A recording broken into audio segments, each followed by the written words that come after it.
in that rook endgame. And Denis Lazavik, again, sacrifices that pawn. And Hikaru just wasn't accurate in that moment when he needed to be. There wasn't a position left that he could convert. No, he's very disappointed, I'm sure, because he was up 20, 30 seconds, up a pawn.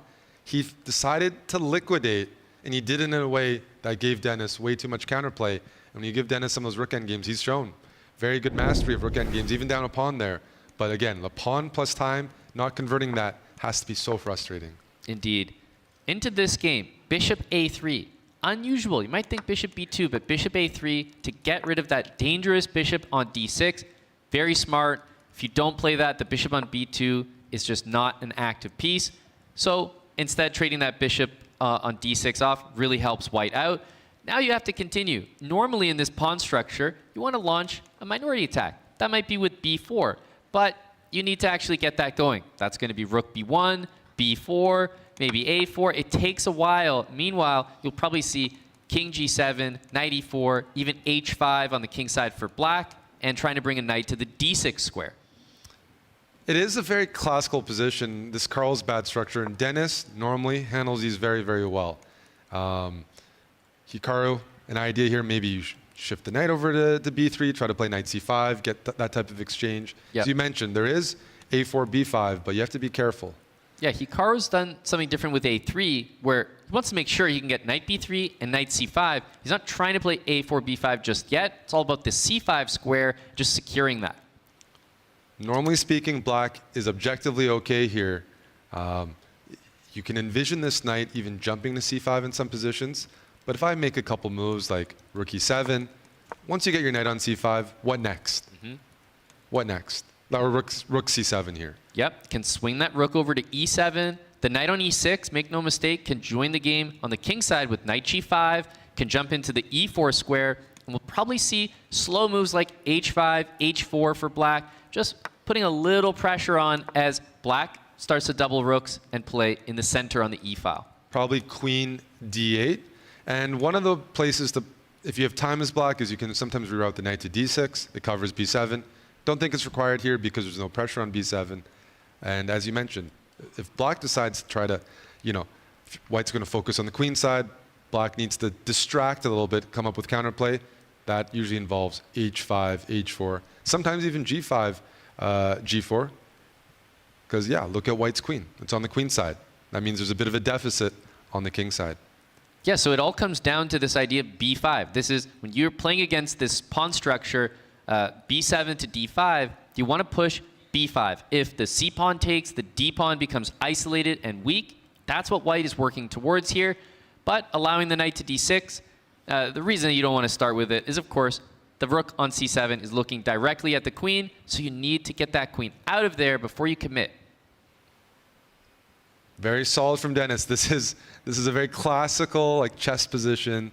Denis knows how to handle it, but clocks go down a little bit. At some moment, Hikaru will play b5, try to create a weakness, but you have to move the queen out of the way.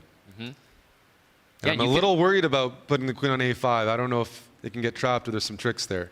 Queen b6 looks a bit safer. Yeah. Doesn't interfere with the pieces. Yep, there is a certain position where maybe rook takes c1 can be played with the queen loose on b6, which I'm curious about that as well. Also, c takes b5. Are we going to recapture there? Because what an interesting imbalance that would be. Yeah, there's some stuff to calculate here. There's knight c8. There's taking on b5. Denis down 40 seconds, which already means Hikaru's position maybe was worth entering if you can get this much time on the clock.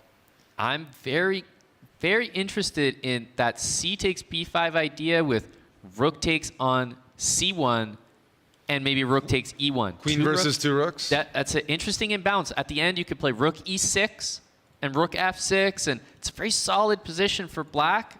Curious to know what damage the rooks can do. He went knight c8. I like this move. That's ambitious again. You play b6, and the point is queen a6, and the queen's trapped after rook a7, so you have to pull the queen back along this diagonal. There you go. And that's why the queen's definitely not getting trapped there anymore. It has an escape route. Oh, actually, sorry. This was even better. Long-term pass pawn on the a file. I was going to say, this is a big achievement. Usually, this is not the way you want that pawn invasion to go. When you play b5, launch minority attack, this is not the ideal outcome. Yeah, said Denis handled these very well. He's better here. Having a passed protected pawn, that's what black wants. And the knight on e7, you mentioned, in these structures, d5's isolated, but Hikaru won't be in a position to commit all resources to attacking it because there's that a-pawn to deal with. There was a nice trick there. If rook takes b6, there's rook c3. That helped Denis get Queen a d6, trade. queen d6. You don't have time to take on c1. Another small, but it's a mistake from Hikaru. Now, the a-pawn is going to help the position in all of the endgames, but you still need a little bit more than that. The queens are going to be looked to be kept on the board by Hikaru in order to help generate some chances, and d5, we have to say, is a weakness. Yeah, defending d5 and being in a position to push the a-pawn, that's tricky. But the good thing for Denis is he can take his time. Take all the time, try to build up, try to make sure he doesn't fall under 10 seconds, because Hikaru can't put much pressure on. This is kind of the ideal setup.